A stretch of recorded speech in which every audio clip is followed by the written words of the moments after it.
reality can be creepier than fiction. What's truly terrifying aren't the things that go bump in the night, but macabre twists of fate in life, especially when they get more horrifying the deeper you pry into them, such as the story of old Aunt Mary. Mary wasn't my aunt, but a friend of mine's. He told me his story since I've shared my own childhood tale of Gurgles and the Bugman. As it's a very personal family matter, the names have been changed to protect their privacy. Old Aunt Mary was the eldest of 4 children. She was unmarried for the first 40-odd years of her life, so she was always spoiling her nieces and nephews with indulgent gifts. She was everyone's favourite aunt. However, deep down, she was very lonely. Always being the spinster whilst everyone around her got married with children took all a mental toll on her. When both her parents eventually died, they left a sprawling house in her inheritance, but the void in her life became as cavernous as the empty rooms of her mansion. Shortly after the 46th birthday, she surprised everyone by announcing her sudden wedding to Stanley, a man she'd known for only 2 months. It was clear, though, they were deeply in love with each other. He was only slightly younger, 39 years old, but as charming, fit and generous a soul as Mary was. Whilst no one knew much about Stanley, they all loved and welcomed into the family. They were also secretly relieved that Mary had found happiness after all those years of solitude. A month after the wedding, they took a honeymoon of a lifetime, spending a year to travel across the world. Every few weeks, a postcard would arrive from various exotic locations, exclaiming how much fun they were having. Everything seemed perfect, until the couple returned from their trip. Living together at the mansion, Mary started to change. She stopped sleeping in the same bed as Stanley, then insisted that they had separate rooms. Before long, she was claiming to hear strange noises throughout the house. Her name being called out during the night, furious scratching sounds echoing in the hallways, or mournful wails that seemed to come from the walls themselves. The more Stanley tried to comfort her, the more terrified she became. She would yell and scream and tell him to stay away and not touch her.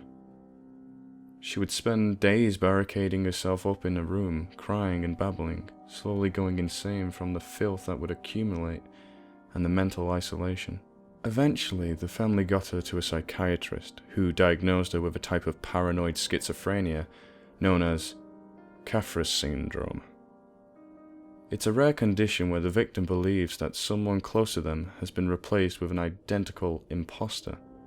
She claimed that Stanley was not her husband, but something that looked and acted and pretended to be Stanley.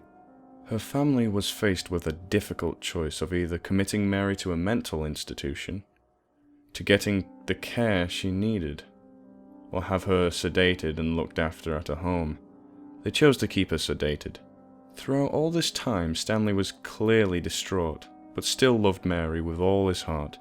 He never wavered in caring for her at the bedside, feeding her and talking to her as a loving husband.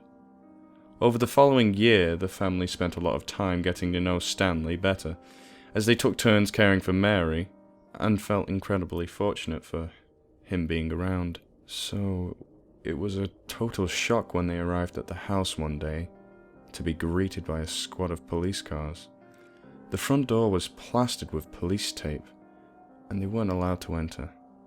After providing that they were related to the occupants, the officer in charge relayed what happened. That morning, Aunt Mary's body was found at the base of a cliff, about half-hour's drive away. A passing jogger had seen a car drive right up to the edge of the cliff, and a woman pulling a body from the back of the car. After calling the police, he then witnessed Mary stabbing a male body several times with a large kitchen knife. She then rolled the body off the cliff into the waters below, and started laughing uncontrollably. for minutes on end. When the police arrived, she simply turned and smiled, then jumped off the cliff to her death. They managed to recover her body, but no trace of Stanley's was found. In all likelihood, it was already awash out to sea. The license plate of her car led them back to the house, where the investigation was now focused. They found some spat-out pills of medication near Mary's bed, and a broken lamp on the floor with blood splatter on the walls. Aunt Mary had pretended to take her pills, then knocked Stanley out with the bedside lamp while his head was turned. She then had dragged the unconscious and bleeding body into the kitchen, where she stabbed Stanley with a knife before dragging him into the car and driving to the cliff. However, it is what they found next that puts a chill right through my bones. In searching the house that day, the police uncovered a secret cellar under a large rug. Upon opening it, they were greeted with the anguished face of a desiccated corpse on the steps, crawling, clawing at the cellar door. The room was covered in the stench of dried human waste and deep gouges at the woodwork where someone had desperately tried to scratch their way out of the prison. When the DNA analysis and dental records came back, the corpse was a 99% match with Stanley. He'd been dead for months, most likely of starvation. His long fingernails were broken and scratched from clawing in his futile attempts to get out. Stanley was the thing that went bump in the night. It was his pleas and desperate attempts to escape that echoed through the halls of the mansion at night. But solving that mystery only created a deeper one. Who then was that person caring for Mary, spending time with her family, and whom ultimately was murdered and thrown off a cliff? If Stanley was already dead, was this a twin brother, a doppelganger? Whatever it was, Mary took that secret to her grave. What haunts me most, though, is the thought that maybe she was perfectly sane throughout all of it, and it was the world itself that was truly crazy. Reality is indeed creepier than fiction.